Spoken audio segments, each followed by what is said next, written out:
Join us and unwind with a good book. Welcome to Relaxing Reads.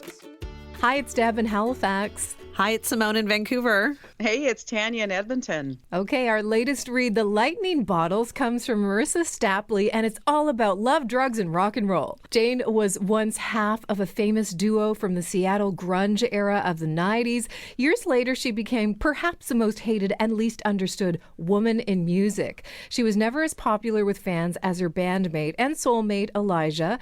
They were on a high at the top of their game, and then that rise to fame came crashing down. Her husband and partner in music abruptly disappeared, and through the public hatred, all Jane really wanted was to retreat. What she doesn't anticipate is the bombshell that awaits her at her new home in the German countryside.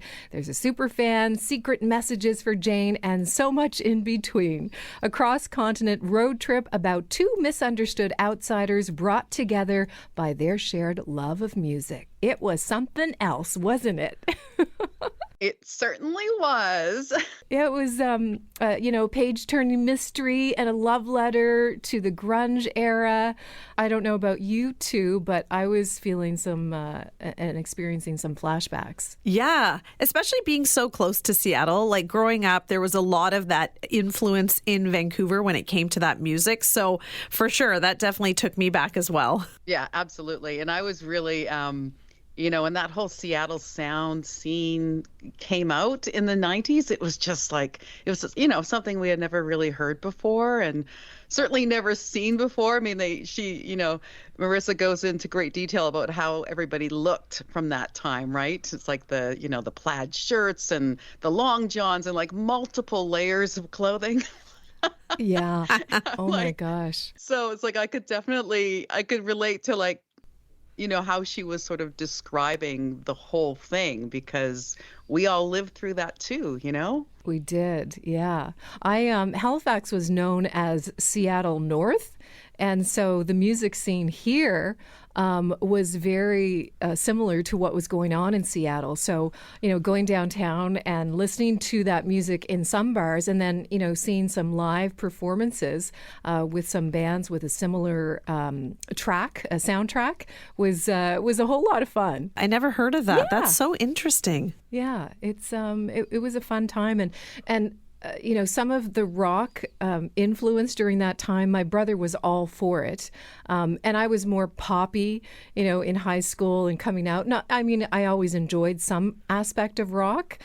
And then when that happened, I was, going to university and college and different groups of friends who were really into that scene. So it was a neat introduction to what that era was all about. Yeah, it's sort of like what Marissa was saying in her book and how she described the scene. It was sort of like the anti-music, the anti-famous music stars, right? Like they're all trying to do this thing, but they were like, no, we don't want to sell out, man. We don't want to, we don't want a record deal. But it's like, of course they want a record deal. It's just that they come across as just being so angry and kind of anti-establishment. And you definitely got that from, a lot of the artists that were described in this book, and certainly with Elijah growing up in Seattle and his friends and them jamming in the basement and, how that story progresses. So I thought it was kind of interesting about, where this whole thing is set and really sort of Marissa's comment as we sort of find out throughout the rest of the novel on celebrityism, like what that actually means, what it means to be famous, what it means to be like an artist who just wants to get their music out there and then they become famous. And then that sort of just turns everything like 360 for all of these characters. Yeah, and it's interesting you say that because I think a lot of it is about the creative control. They don't want to give up that creative control when it comes to their music. And so many artists who were younger, they got signed on to these big labels and later had to go back and realize, they gave up a lot of their creative freedom to get to where they were. And then once you're established, you can kind of say, no, this is how I do things. I'm going to tour if I want to. If I don't want to do something, I'm not going to do it. So it's definitely interesting. And it's so true because I think you have this idea of people listening to your music or whatever it is you do.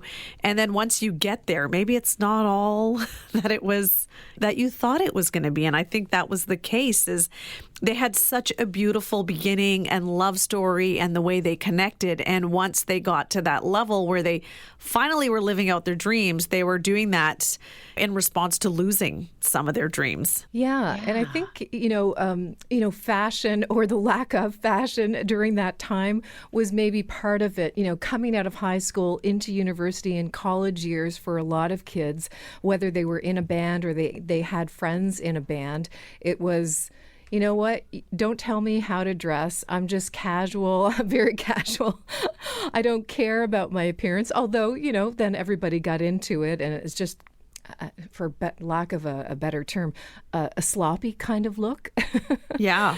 And then it went beyond the, oh my gosh, you're right. Like, people are looking at us, professionals in the industry want to have a part of us, but how do we separate ourselves without losing ourselves? Do we still see grunge? Like when, we go through so many things in fashion and everything that's old comes back again, but I haven't really seen the resurface of grunge, really. Like we're seeing some 90s trends that are back, but yeah, you never know. I don't think it's not back. I mean, not yet. I mean, our the music full is sort ensemble. No. Yeah, like our music has become sort of very, very processed, I think. I mean, there are still though, kind of those singer-songwriters out there, but there's just, the music is very different from when I was growing up and very different from when this novel is based, I don't know whether I have an affinity towards like all the new music. I mean, sometimes I just think I don't even know what they're saying. Maybe I just, I'm coming across as old, as like, Tanya, you're just old. But, I love music. I am a music lover, and I will try to find, something to listen to in all genres of music. I just find that some of the newer stuff right now isn't totally relatable to me. But I will say that new song, now I'm based here in Edmonton, and of course the Edmonton Oilers are going towards the Stanley Cup, and in their dressing room they are playing that song. What is it? The Pink Pony Club. Pink Pony Club. Chapel Roan. Yeah, Chapel Roan. Pink Pony Club, right? What a great song! Oh my God, I love that. And that song is very dancey, very sort of current, but it's got a great guitar solo in there that is reminiscent of like some of those guitar solos that we heard back in the day, right? So I'm like, this is rather interesting. Is music, are we starting to get more guitars in our music? Is this what's going to happen? I don't know. Anyway, that's a little segue, but yeah, haven't seen the plaid shirts or anything come back yet, and the really angry kind of Kurt Cobain snarling sound. And the big, it's a different vibe. Combat boots and stuff like that too, right? Yeah. That's funny. You mentioned Chapel Roan. My two teenage nieces absolutely love her. And when I listen to them chat about the music that they love, I mean, they're big, Swiftie fans as well. But it is kind of there is a similar vibe, the whole look and the messaging might be just a little off, but I think there's some kind of a connection, and it's interesting just to watch and observe them with their friends as they talk about their music or explain it to the adults in the room. I guess what we probably did, with our parents as well at that time. Yeah, there's always that growing up, the music that you're listening to. Like for me, it was a lot of rap music. And I'm sure my parents were like, what is this music coming out of her room? But it's like when we listened to their type of music, it was like, well, what is that? And now my kids, when I'll listen to something and I'm jamming out from the 90s or something, they're like, what? Because they're so used to that different, like you said, Tanya, that processed music. And it's just very different. And I'm like, I don't even understand a single lyric this person is saying. What are they saying? Like sometimes I feel like that storytelling is a little bit different, and I guess it's just not relatable to us, but it's relatable to this new generation and their slang words. So the way music evolves and people's tastes, and as now I'm coming into just, I'm a big music lover too, but I'm starting to really like country music. I never thought I would be the person to like country music, but I'm starting to go that direction. And I'm like, who am I? And I'm like, well, I'm also aging and just But there are a lot of different exploring. influences. Yes. Right? Like with country, I used to work at a country station, and I remember my parents listening to old country. Okay, confession here. The first concert I ever went to was Charlie Pride. I was probably, I don't know, 10 or 11 years old. So I had that old country influence, but then later on, I wasn't such a fan. And then when I had to work at this station, I thought, oh my gosh, am I going to get my head around this? But I learned to love it. I didn't learn to love it. I actually did really enjoy it because I heard the influences from other genres of music. And there's the storytelling, Simone, and maybe that's what you love about it as well. Yeah, and it's interesting how their relationship started in this chat room. It even takes you back to the times of chat rooms where you really, I think, are getting to know someone on a deeper level because you're not really looking at each other through a camera. It's just your words and how you're expressing. Whereas now sometimes, we're just people are one swipe away from someone else. And it's like, are you really getting to know someone at their core when you're dating or going on these dates? So it was like, that was another time too. I remember spending hours on the phone talking to someone. Is that still happening, or are people just kind of texting and FaceTiming here and there? I don't know. I don't think they're phoning. Like I can't get my nieces to I think, sometimes think that the next generation or whatever two behind me, just oh my God, we can't pick up the phone and actually talk. We can't do that. It's all got to be through a text or something. Honestly, I can probably count on one hand the amount of times I've talked to my nieces, and they're in their early 20s. The phone is just not a thing. It's just, and this book with the whole chat room thing, I grew up in the country and I did not do chat rooms. We didn't even have internet. We didn't so this whole thing is was totally foreign to me. But at the same time, I think it's really cool because you get to know somebody, like Simone said, on a very different level, as opposed to seeing their picture. You're the words that they say and the things they talk about, the things that they have in common. Who's your favorite band? Who do you and you connect through that way. And these two, Jane and Elijah, they ended up writing letters at one point because Jane's mom found out about them chatting and put a shutdown to that. So I just really liked kind of how they got to know each other, and then how that story progressed. As Jane is a young girl in Ontario, in a very religious upbringing, and she just feels like there's nothing there for her. So she goes on a road trip at 17, crosses the border, which she wouldn't be able to do now. Exactly. But anyway, she crosses the border, turns 18 somewhere on that road trip, and goes to Seattle to meet this guy that she's been chatting with through this love of music. And that's how this story sort of starts. And then where it goes from there is quite fascinating. And I think we all kind of know, people in the industry who have started out one way and then they just become an absolute train wreck. And that's kind of what happens as we progress through this story. And in those situations, you will have people who stick with you or people who will abandon you. And, it was interesting to see there was a little bit of both with their love story. It really surprised me the way the book kind of weaved through. I was not expecting, once you get to the point to see that it's kind of like a mystery now when we're unlocking clues, I was like, what? I did not anticipate this happening. So I really liked that part of it because you never really knew where they were going to end up, where he was, what was happening. And I really love the part with Hen, just like a fan, getting to, you're listening to artists. I'm sure there are artists that we had plastered on our bedroom walls and we listened to. Imagine actually being able to hang out with them and have deep conversations. Honestly.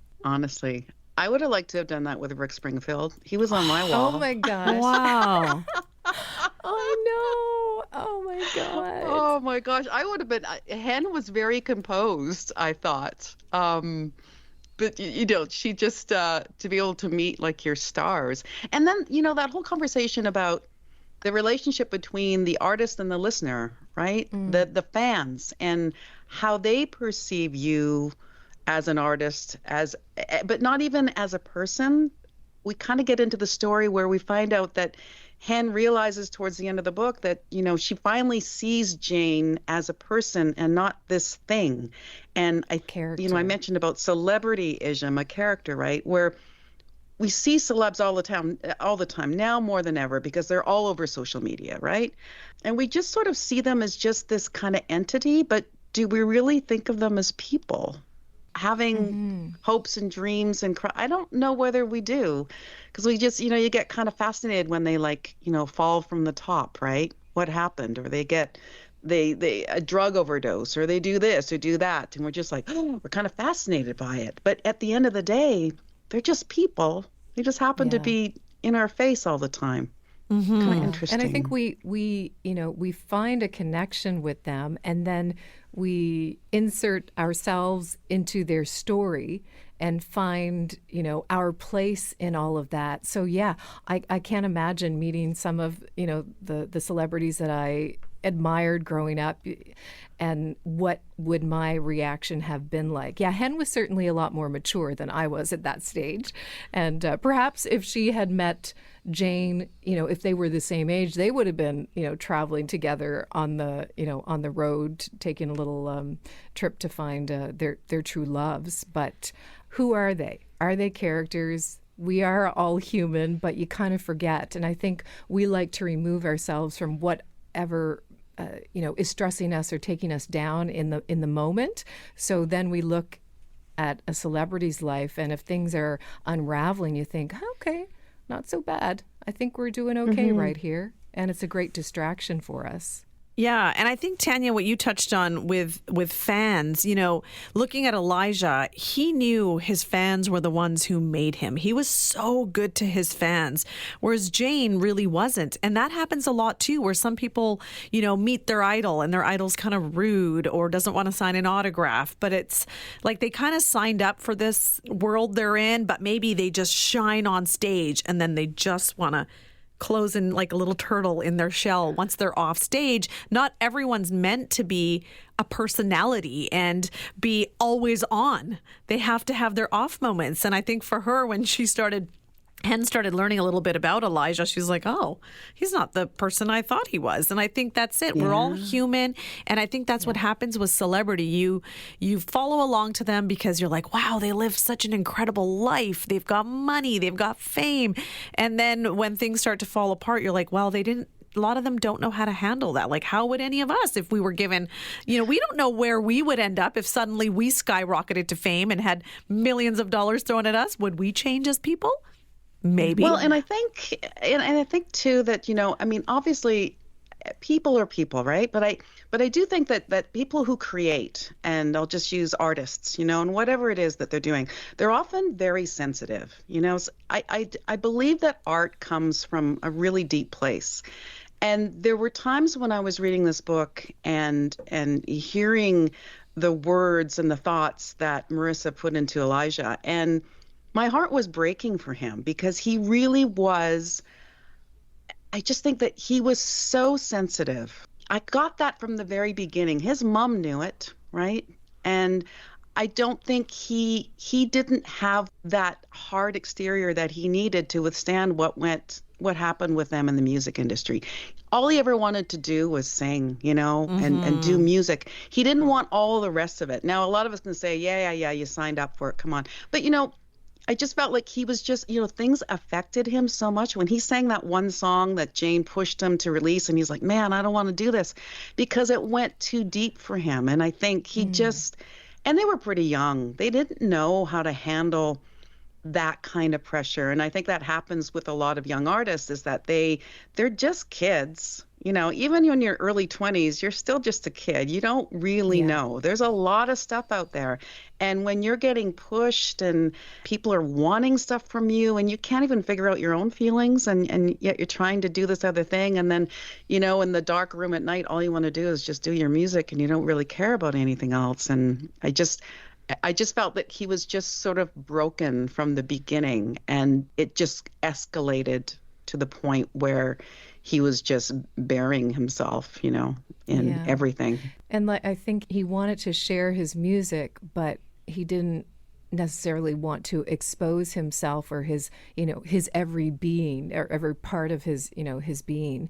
And I think, going back to the chat room when he and Jane met and being able to share that love of music and what it all means to them, you can share that with fans, but fans always want a little more than that. And as humans, we're not ready to share everything with everybody. Yeah.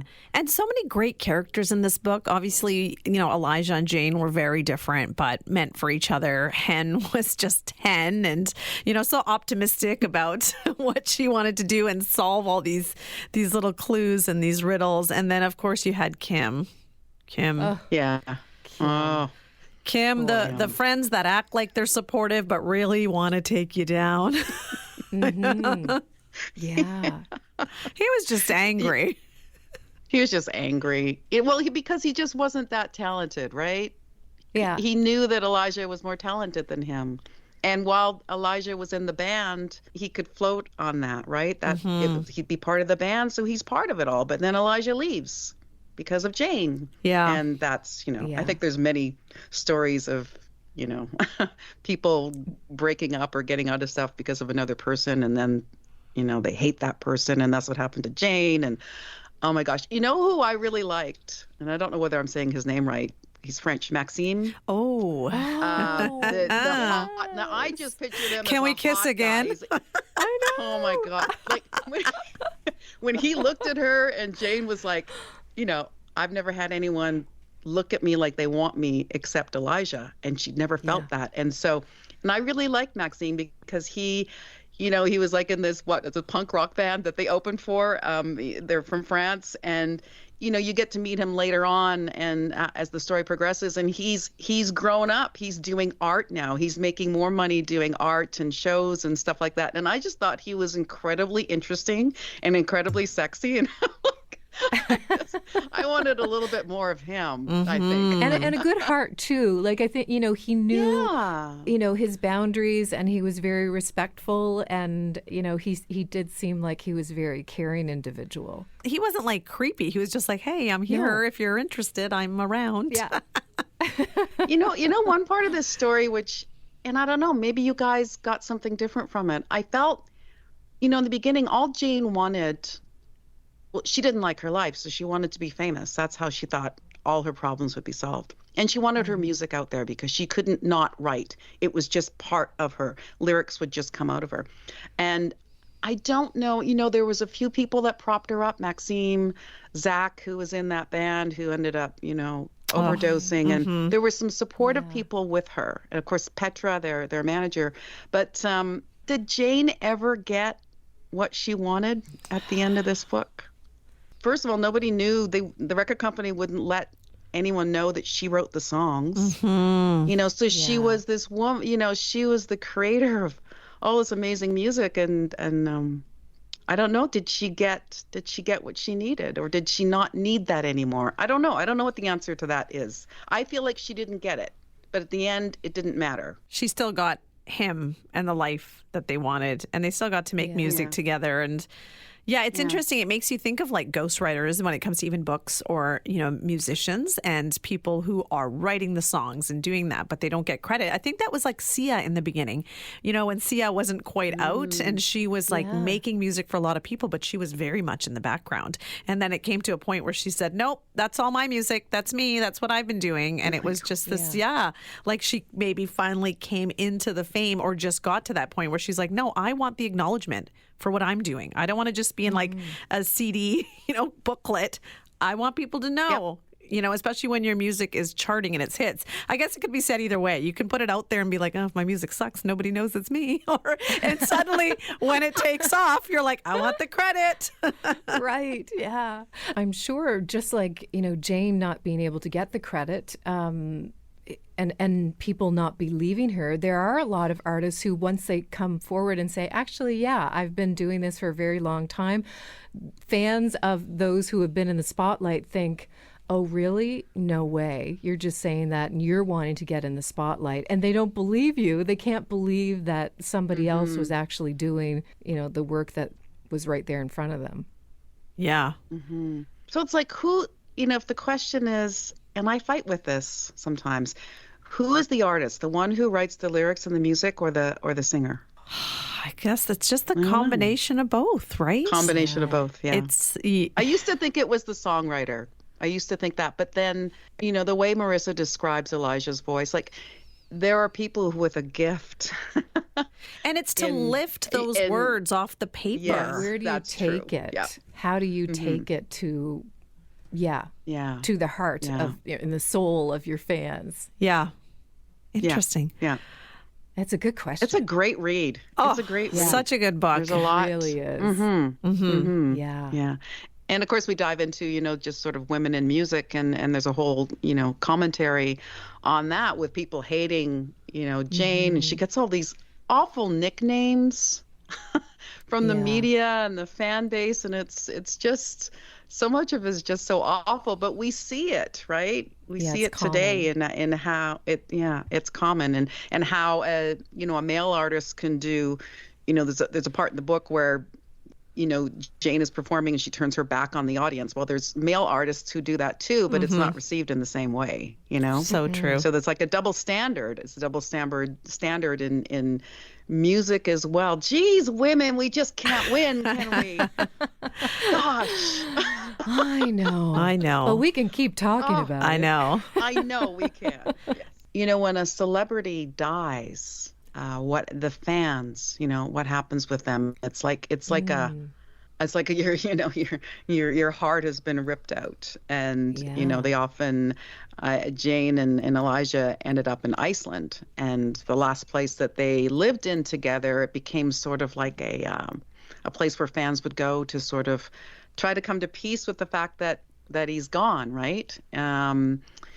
And of course, we learn a whole lot more after that in this book without giving anything away. But, like, if you guys, has a death affected you in a way, a celebrity affected your life in any way?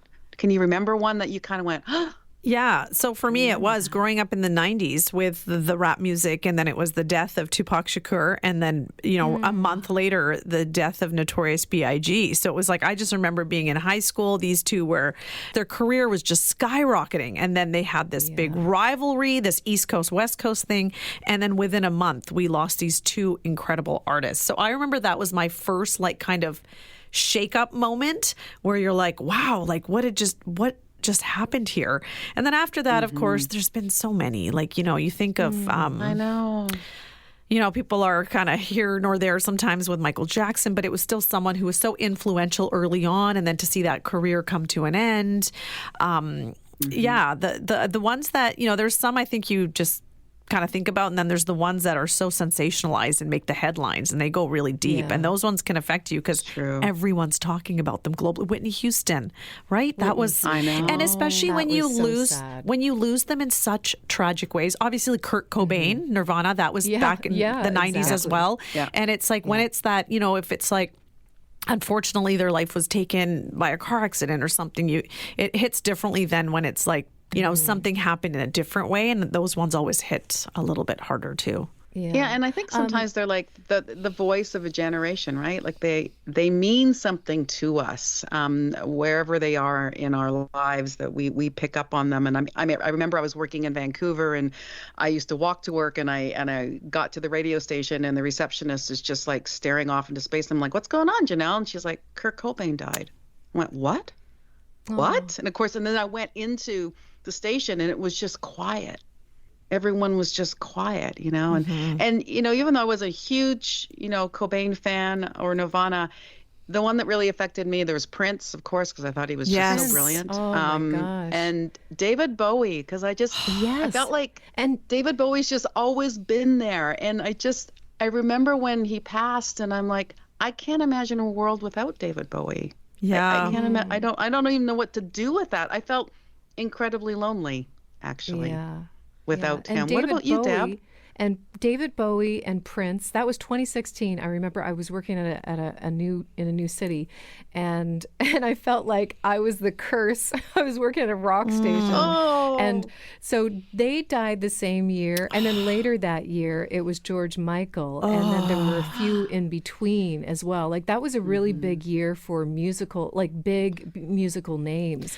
And of course, Michael Jackson. Yeah, I was such a big fan, and then conflicted with so many things going on. And I remember when the news came about him, it was actually on the anniversary of my dad's passing, and my mom was remembering how much we adored him. So she's like, "Well, isn't this interesting?" And so then we had a big discussion about music and family and everything in between. So it was it's interesting how it does affect you. Yeah. Yeah. I love books like this because they really just make you think about those things, your connection to music, your connection to artists. And it was a great read. And if you tune in to our next episode, we'll actually be chatting with the author of The Lightning Bottles, Marissa Stapley. So until next time, bye. Thank you for kicking back and relaxing with us. We hope you'll join us again on Relaxing Reads.